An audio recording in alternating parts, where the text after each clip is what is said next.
basically devoid of good nutrition, you're building your skin out of crap.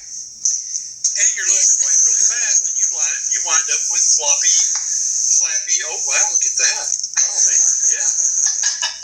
You wind up with skin that you're not proud of. And so I've had many people in the office who are doing keto plus intermittent fasting say, you know, I've lost a lot of weight, and my friend, she's lost the same amount of weight, but she has all this loose skin, and I don't really have that. I've seen that over and over with the ketogenic diet plus intermittent fasting. And so that's when I started thinking, I wonder about that. And so the thing is, your skin is completely and totally replaced every 3 months. Okay. Right? And a lot of people don't realize that. They think, oh, this is my skin. I've had this for years. No, every cell in your skin is replaced every 3 months. So that's concept number 1. Okay. So if you think about that, in 3 months from now, you're going to have a new skin, and it is going to be literally built of what you've eaten over the last 3 months. So healthy stuff. Yeah, eat good stuff, right? Eat nutrient-dense, good ketogenic foods.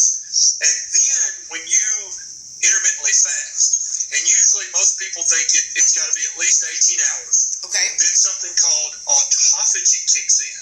Okay. And then you start to auto-digest tissues in your body that you don't need, tissues that are old, tissues that maybe are precancerous.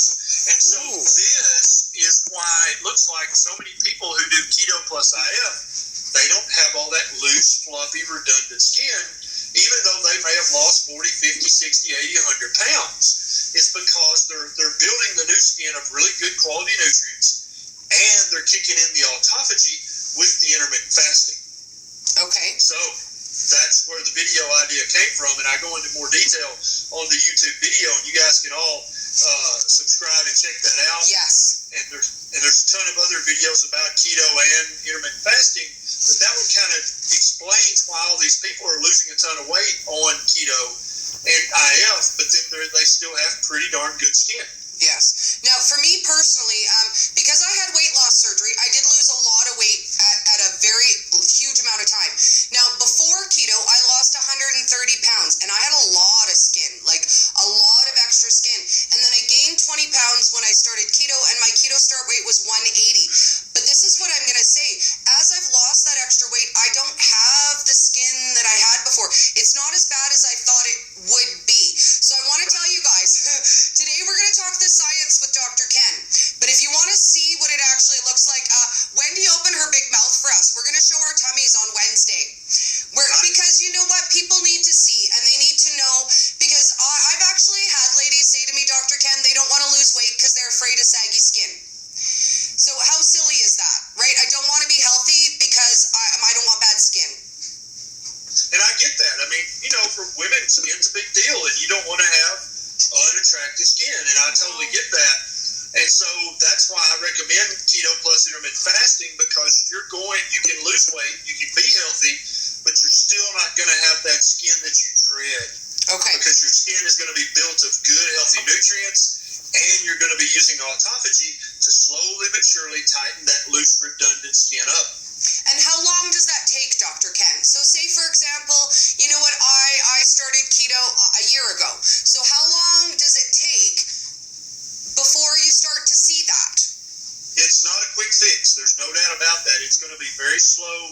It's going to be very tedious. And I guesstimated on the YouTube video, probably you'll have 1% improvement in your loose skin every 3 months, because you know your skin is completely replaced every 3 months. If you're eating a good quality keto diet and you're doing 16, 18, 20 hours of fasting a day, you're probably going to get 1% better every 3 months. Maybe 2, maybe 3%, but at least 1%. And I think that's a big deal for most people. And so I'm talking about skin that's already loose. Yes. But if you've got 150 pounds to lose and you lose it with keto and intermittent fasting, I don't think you're going to have that loose skin to begin with. I think as you lose, your skin with the autophagy will just naturally tighten. And you've actually, we have friends on Instagram who have lost a stupid amount of weight, but they don't have all that loose, redundant skin. And I think it's the way you lose the weight. You want to do it in a healthy fashion with keto and intermittent fasting. Okay. You don't want to do it with the other diets that are much less healthy. Okay, so we have some questions too, and man, I got slammed with the questions for you this week, so we're going to jump right in there. Now, Jessica Link sent us a couple of questions. She has a friend who's having gallbladder issues, and her doctor wants to pull it, and she's like, you know what, not unless it's like an absolute. So how do you deal with your doctor with that, and will keto help her, or is it going to cause her more issues because she's kind of borderline for getting that gallbladder taken out? This is kind of a complicated issue.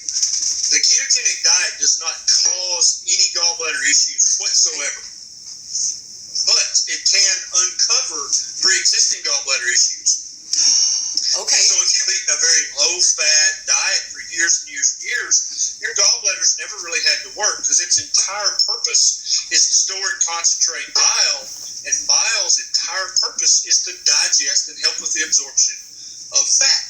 And so if you've been eating a low-fat diet, basically your gallbladder is weak and it's full of very concentrated bile. And over the years, that bile can turn into sludge or even turn into stones because your gallbladder never contracts if you're eating a low-fat diet, right? Okay. And so then if you've already got a gallbladder full of sludge or a gallbladder full of big stones and you come to keto, even though keto is still the healthiest diet that you could possibly eat, you're probably going to have some gallbladder pain, right? Okay. And you may even have a gallstone that starts to move and gets trapped in the duct.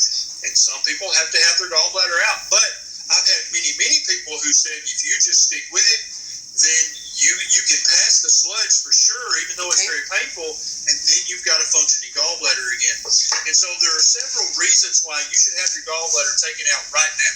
Okay. And that's if you're having just what we call intractable pain, which is pain basically so bad that you're laying on the floor rolling and crying. Okay. You may have to have your gallbladder out. It may be too late to save it. If you're having fever and the gallbladder pain, that's a medical emergency. You got to get to the local emergency department and get to a surgeon and get the gallbladder out, or it can kill you. But remember, keto didn't cause that; it just uncovered. Because basically, keto is the diet we're all supposed to be eating. That's what we've eaten for 100,000 years. But if you haven't eaten like you're supposed to for the last 30, and you've got a weak, wussy gallbladder that's full of sludge, you're probably going to have problems when you come to keto. And for those people, they should come at keto very slowly. So when you eat a high-fat meal, if you have some right upper belly pain, and if it's 10 out of 10 pain that lasts for hours, you're going to have to go see the doctor. But if it's just like a vague little ache, that means you probably got some sludge, or maybe you have some small stones. If you just come at keto slowly and keep slowly increasing your fat, much like someone who's had gastric bypass can do, then you can slowly excrete the sludge, and if the stones are small enough, you can slowly pass those stones. It ain't going to be fun, but it can be done. Okay, it can be done. And then once you've got all the sludge and the small stones out, you're done. You can eat keto and go full bore. Awesome. I love that you mentioned gastric surgery because that was her other part of her question. She has a girlfriend who's had gastric surgery. Should she talk to her about keto, Dr. Ken? Yeah, absolutely. You can totally do keto. And I know Dori's question was rhetorical because she knows all the details about this. But yes, you absolutely can. There's no reason you cannot. What you probably will have to do is come at keto slower, and you probably will never be one of those people who eats keto and eats one meal a day.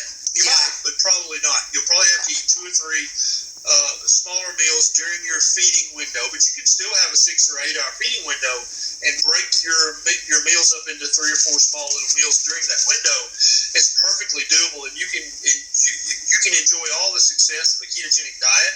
You deserve all the success of that, but you just have to come at it from a little different angle and come at it slowly.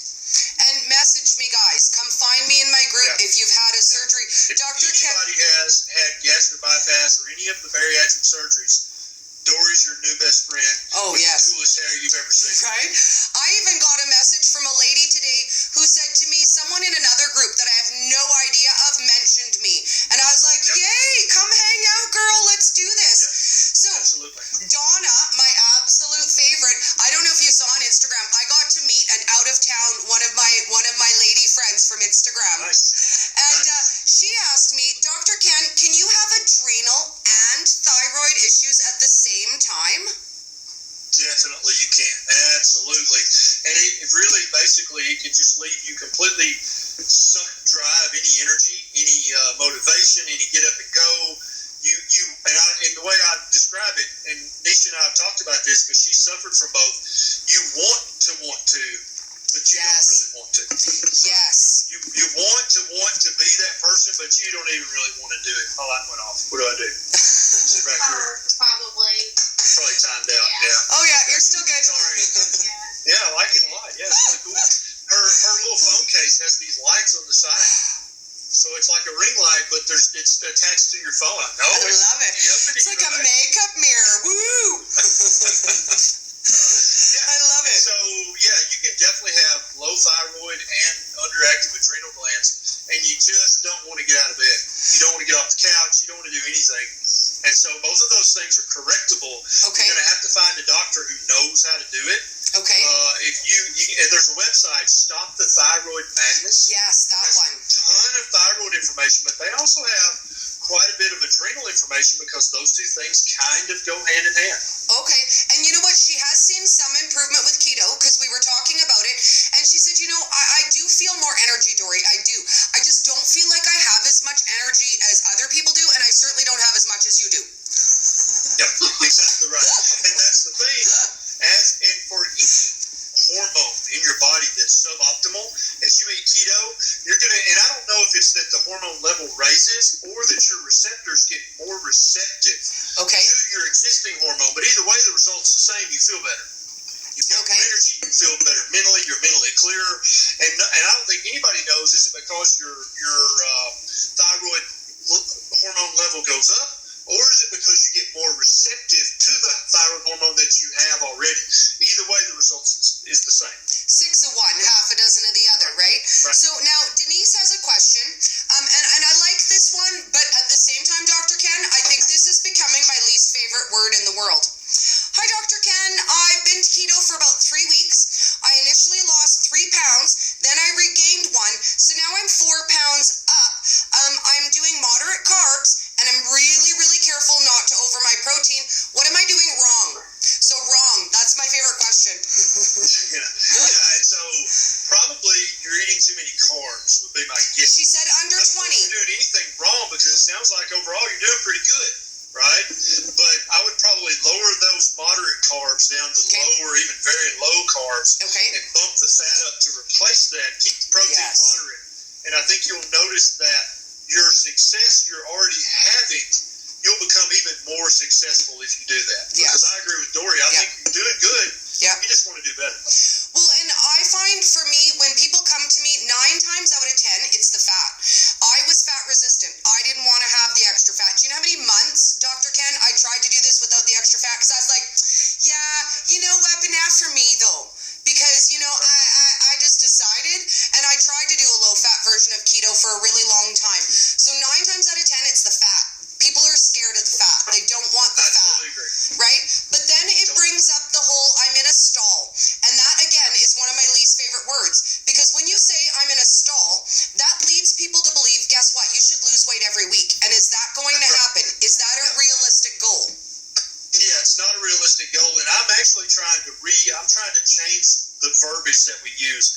If you've been stalled for less than a month, that's not a stall. Start causing that a pause. And that's Nisha's idea. That's the pause. I love it. Pause. Now, if you've been stalled out for more than a month, then we may need to go over everything and look at everything. Especially if you're a woman, if you haven't lost weight in a week or 2 or 3, that doesn't mean anything bad.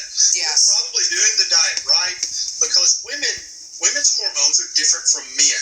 And if any women are listening out there, if you started keto with your husband at the same time, he's kicking your butt. I don't he's lost way more weight than you have. Absolutely. Definitely. Every married couple, because our men's testosterone's higher, men's muscle percentage is higher, we're going to lose weight faster, right? Yes. It's a hormonal thing. It's not that you're doing anything wrong. It's not that you're stalled. It's just that your hormones